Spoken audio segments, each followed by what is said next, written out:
The first trailer for 50 Shades of Grey has just come out, and conservative heads are exploding. In fact, there's an anti-porn group known as Morality in the Media, and they have addressed this very important issue by telling women do not go and see the movie. Now, for those of you who don't know what the movie's all about, we do have the trailer for you, so let's take a quick look.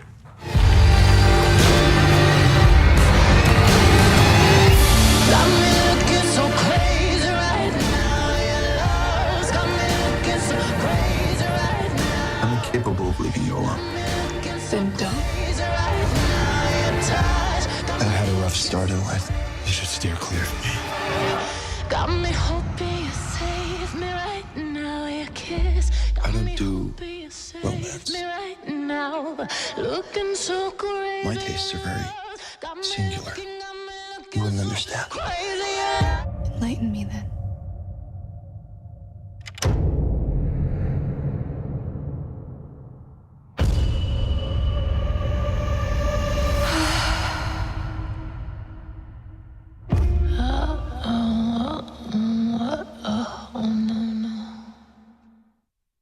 Poorly written. I'm hoping that the movie is good, you know? 'Cause normally movies are so much better than the book. The writing in the book was so questionable, and even the storyline. I'm just amazed at how many people found it titillating. But anyway, moving on.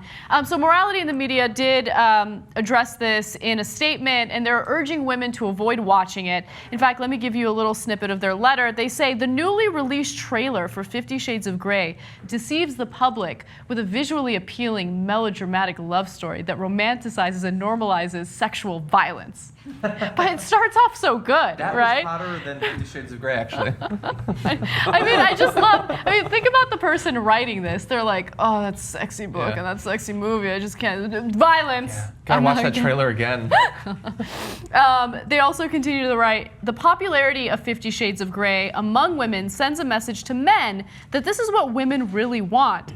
Even more dangerous, it also sends the message to women that they can, quote, fix violent, controlling men by being obedient and loving, which, by the way, Fox News advocates for on a regular basis. Like, they have like women come on and say like, down with feminism, you gotta be obedient to your man, make him a sandwich. So they don't seem to complain about that. And Pat Robertson. That's the message like every day. Yeah, that's true. Yeah. So at the end there, they went a little crazy, you know, about how this empowers. No, this is voluntary, obviously, what's happening in 50 Shades of Grey. And of course, if you don't do nuances, hard for you to understand. I don't think of S&M as sexual violence. I think of sexual violence as something violating another person who doesn't want to be violated. That's right. If it's consensual and voluntary, it's just what they get off on. But these guys, they don't want you to get off on anything. Right. Yeah. That's their problem, right?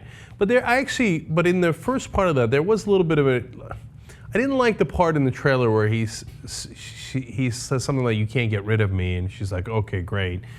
But a lot of times that's a tough line, you know what I'm saying? Because some guys might misinterpret that as like, "Oh, I should stalk them. They're actually going to like that," right? No, they're not. You mean like every single movie and most of the songs that were made in the 70s, 80s, and 90s? Yeah. Right. In romantic comedies, and all, like all like of them are the guy who's rejected, but just keeps going like a psycho after the same chick. I have some of the same fears as you, but I think for the opposite reason. I actually read the book because I was told it was good, and I actually enjoy the occasional erotic literature. It was not hot. There's much better free stuff available, and if you're waiting to see the movie, if you want to see something like that, just go watch porn of that genre. It's going to be way better, and you're going to enjoy the climax much more as a result of the movie. Secretary. Right? Secretary, yeah, that was actually a good movie. And that's my point. They're worried that this movie is going to teach people true terrible lessons about what BDSM and the S&M scene and the kink and stuff like that is actually like. But that's not the case. And if you talk to people who actually represent, for instance, like kink websites and things like that, they say that the reason they don't like 50 Shades of Grey is it paints entirely false impressions of what that community is like, what the contracts are like, what it's like to live as a submissive for a number of years. I'm not a part of that community, but I am good friends with sex nerd Sandra, and she's taught me a lot about it. And it's not well portrayed in this book. This is something for middle American, sort of middle-aged women to feel like they're experimenting with a little bit of titillating stuff. But it's not a community that just wants to be parodied or satirized in this way, whether she knows that that's what she's doing or not. It's a very real thing for a lot of people, and this is kind of a bad example of that. So these morality guys, they would be against all voluntary and consensual things anyway, right? They don't care. They just want to ban anybody having Missionary, fun. that's it. Yeah. With the and- lights off. That's right. While you're married.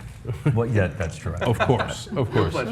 But in the real world, the most important thing is to, like, they're playing roles here. So you want to play a role as submissive or dominant, have at it, Hoss, right? I believe in freedom, right?